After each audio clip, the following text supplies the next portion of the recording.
ನಮಸ್ಕಾರ ಸ್ನೇಹಿತರೆ, ಎಲ್ಲರಿಗೂ ಶುಭ ಮುಂಜಾನೆ. ಬೆಳಗ್ಗೆ ನಿಮ್ಮೆಲ್ಲರಿಗೂ ಸಚಿವೆಯಾದ ಲಕ್ಷ್ಮಿ ಹೆಬ್ಬಾಳ್ಕರ್ ಅವರು ಭರ್ಜರಿ ಗುಡ್ ನ್ಯೂಸ್ ಆದ್ರೆ ಕೊಟ್ಟಿರುವಂತದ್ದು.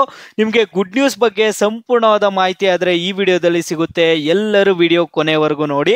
ಅದಕ್ಕೆ ಮುಂಚೆ ನೀವು ಯಾರಾದರೂ ಇನ್ನೂ ಚಾನಲ್ ಅನ್ನ ಸಬ್ಸ್ಕ್ರೈಬ್ ಮಾಡ್ಕೊಂಡಿಲ್ಲ ಅಂದ್ರೆ ಈಗಲೇ ಚಾನಲ್ ಅನ್ನ ಪಟ್ ಅಂತ ಸಬ್ಸ್ಕ್ರೈಬ್ ಮಾಡ್ಕೊಳ್ಳಿ. ಮತ್ತೆ ವಿಡಿಯೋಗೊಂದು ಲೈಕ್ ಆದ್ರೆ ಕೊಡಿ. ನೀವು ಕೂಡ ಸಬ್ಸ್ಕ್ರೈಬ್ ಲೈಕ್ ಇಂದ ನಿಮ್ಗೆ ಇದೇ ರೀತಿ ಕಂಟಿನ್ಯೂಸ್ ಅಪ್ಡೇಟ್ಸ್ ಆದ್ರೆ ಸಿಗ್ತಿರುತ್ತೆ. ಈಗಾಗಲೇ ಯಾರು ಸಬ್ಸ್ಕ್ರೈಬ್ ಲೈಕ್ ಮಾಡಿ ವಿಡಿಯೋ ನೋಡ್ತಿದ್ರು ಎಲ್ಲರಿಗೂ ನನ್ನ ಒಂದು ಹೃದಯ ಪೂರ್ವಕ ಧನ್ಯವಾದಗಳು. ನೋಡಿ ಸ್ನೇಹಿತರೆ, ನಾನೀಗ ಡೈರೆಕ್ಟ್ ಆಗಿ ಟಾಪಿಕ್ ಗೆ ಬರ್ತೀನಿ.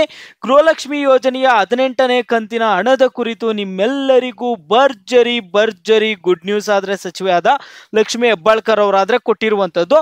ಸ್ನೇಹಿತರೆ, ಸಾಕಷ್ಟು ಗೊಂದಲಗಳಾದ್ಮೇಲೆ ನಿಮ್ಗೆ ಗೃಹಲಕ್ಷ್ಮಿ ಯೋಜನೆಯ 16 ಮತ್ತು 17ನೇ ಕಂತಿನ ಹಣ ಆದ್ರೆ ನಿಮ್ಮ ಖಾತೆಗಳಿಗೆ ಸಚಿವೆಯಾದ ಲಕ್ಷ್ಮಿ ಹೆಬ್ಬಾಳ್ಕರ್ ಅವರು ನಿಮ್ಮ ಖಾತೆಗಳಿಗೆ ಹಣ ಜಮಾ ಆಗೋ ರೀತಿ ಆದ್ರೆ ಮಾಡಿದ್ರು. ಯಾಕಂದ್ರೆ ಆಗ ಯಾಕೆ ನಿಮ್ಗೆ ಹಣ ಬರಲಿಲ್ಲ ಎಲ್ಲ ವಿಷಯ ನಿಮಗೆ ಗೊತ್ತಿದೆ. ಲಕ್ಷ್ಮಿ ಹೆಬ್ಬಾಳ್ಕರ್ ಅವ್ರಿಗೆ ಆಕ್ಸಿಡೆಂಟ್ ಆಗಿತ್ತು.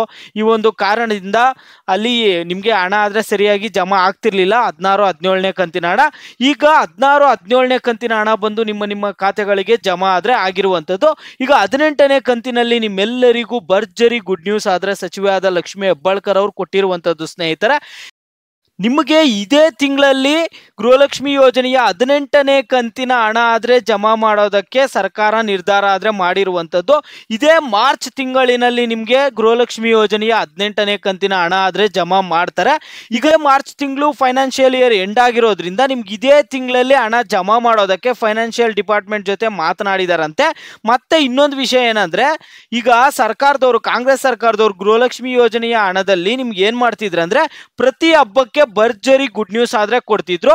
ಅದೇ ರೀತಿ ಇದೇ ತಿಂಗಳು ಯುಗಾದಿ ಇರುವಂತಹ ಕಾರಣದಿಂದ ಇದೇ ತಿಂಗಳು ಮಾರ್ಚ್ 30ನೇ ತಾರೀಕು ಯುಗಾದಿ ಹಬ್ಬ ಇರುವಂತಹ ಒಂದು ಕಾರಣದಿಂದ ನಿಮ್ಗೆ ಇದೇ ತಿಂಗಳಲ್ಲಿ ಹಣ ಆದ್ರೆ ನಿಮ್ಗೆ ಜಮಾ ಮಾಡ್ತಾರೆ. ಇದು ಖುಷಿ ತರುವಂತಹ ಸುದ್ದಿ ನಮ್ಮೆಲ್ಲರಿಗೂ. ಇದೊಂದು ಖುಷಿ ಸುದ್ದಿ ಅಂತಾನೆ ಹೇಳ್ಕೋಬಹುದು. ನಮ್ಮ ಹಿಂದೂಗಳಿಗೆಲ್ಲ ಒಂದು ಯುಗಾದಿ ಹಬ್ಬನೇ ಹೊಸ ವರ್ಷ ಆಗಿರೋ ಕಾರಣದಿಂದ ಹೊಸ ವರ್ಷಕ್ಕೆ ಜನರಿಗೆ ಹೆಲ್ಪ್ ಆಗ್ಲಿ, ಜನರಿಗೆ ಸಹಾಯ ಆಗ್ಲಿ ಅನ್ಬಿಟ್ಟು ಹೊಸ ವರ್ಷಕ್ಕೆ ಯುಗಾದಿ ಹಬ್ಬಕ್ಕೆ ನಿಮ್ಮೆಲ್ಲರಿಗೂ ಗೃಹಲಕ್ಷ್ಮಿ ಯೋಜನೆಯ 18ನೇ ಕಂತಿನ ಹಣ ಆದ್ರೆ ಜಮಾ ಮಾಡ್ತಾರೆ. ಇದು ಹಬ್ಬಕ್ಕೆ ನಿಮ್ಮೆಲ್ಲರಿಗೂ ಸಚಿವೆಯಾದ ಲಕ್ಷ್ಮಿ ಹೆಬ್ಬಾಳ್ಕರ್ ಅವ್ರ ಕಡೆಯಿಂದಾನೆ ಬರ್ತಿರುವಂತಹ ಬರೀ ಗುಡ್ ನ್ಯೂಸ್ ಆದ್ರೆ ಆಗಿರುವಂತದ್ದು. ಸ್ನೇಹಿತರೆ, ನಿಮ್ಗೆ ಇದೇ ತಿಂಗಳಲ್ಲಿ 18ನೇ ಕಂತಿನ ಹಣ ಕೂಡ ಬರಬೇಕು. ಅವ್ರ ಹಬ್ಬ ಇದೆ ಅಂತ ಮಾತ್ರ ಅಲ್ಲ, ನಿಮ್ಗೆ 18ನೇ ಕಂತಿನ ಹಣ ಜಮಾ ಮಾಡಬೇಕಿತ್ತು. ಈಗಾಗಲೇ ನಿಮ್ಮ ಖಾತೆಗಳಿಗೆ ಜಮಾ ಮಾಡಬೇಕಿತ್ತು. 16, 17ನೇ ಕಂತಿನ ಹಣ ಪೆಂಡಿಂಗ್ ಇರುವಂತಹ ಕಾರಣದಿಂದ ನಿಮ್ಗೆ ಹಣ ಆದ್ರೆ ಜಮಾ ಮಾಡೋದಕ್ಕೆ ಲೇಟ್ ಆಯ್ತು. ಒಂದು ವೇಳೆ ಹಬ್ಬ ಇರ್ಲಿಲ್ಲ ಅಂದ್ರೂ ನಿಮ್ಗೆ ಈ ಒಳಗೆ 18ನೇ ಕಂತಿನ ಹಣ ಆದ್ರೆ ಬರಬೇಕಿತ್ತು. ಯಾಕೆ ಬರಲಿಲ್ಲ ಅಂತ ನಿಮ್ಮೆಲ್ಲರಿಗೂ ಕಾರಣಗಳು ಗೊತ್ತಿದೆ. ಆಲ್ರೆಡಿ ನಾನು ಸಾಕಷ್ಟು ವಿಡಿಯೋಸ್ ಅಲ್ಲಿ ಹೇಳಿದ್ದೀನಿ.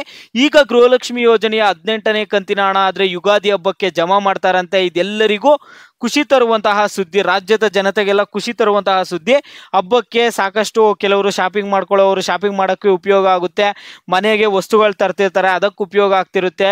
ಇಲ್ಲ ಅವರ ಮಕ್ಕಳಿಗೆ ಬಟ್ಟೆ ತರ್ತಿರ್ತಾರೆ. ನಮಗೆ ಹೊಸ ವರ್ಷ ತರ ಯುಗಾದಿ ಹಬ್ಬ ಹೊಸ ವರ್ಷ ಅಲ್ವಾ, ಅದರಿಂದ ಬಟ್ಟೆ ತರ್ತಿರ್ತಾರೆ, ಮಕ್ಕಳಿಗೆ ಬಟ್ಟೆ ತಗೊಂಬರಕ್ಕೆ ಉಪಯೋಗ ಆಗ್ತಿರುತ್ತೆ. ಈ ರೀತಿಯಾಗಿ ಯುಗಾದಿ ಹಬ್ಬಕ್ಕೆ ಹಣ ಕೊಡೋದ್ರಿಂದ ಸಾಕಷ್ಟು ಉಪಯೋಗಗಳಾದ್ರೆ ಇರುವಂತದ್ದು. ಸ್ನೇಹಿತರೆ, ಈ ಕುರಿತು ನಿಮ್ಮ ಅಭಿಪ್ರಾಯಗಳೇನು? ಯುಗಾದಿ ಹಬ್ಬಕ್ಕೆ ನಿಮಗೆ ಗೃಹಲಕ್ಷ್ಮಿ 18ನೇ ಕಂತಿನ ಹಣ 2000 ನಿಮ್ಗೆ ಬೇಕಾ ಬೇಡವಾ ಅನ್ನುವಂಥದ್ದನ್ನು ನೀವು ಪ್ರತಿಯೊಬ್ಬರು ವಿಡಿಯೋಗೆ ಲೈಕ್ ಮಾಡ್ಬಿಟ್ಟು ಕಾಮೆಂಟ್ ಮುಖಾಂತರ ತಿಳಿಸಿ.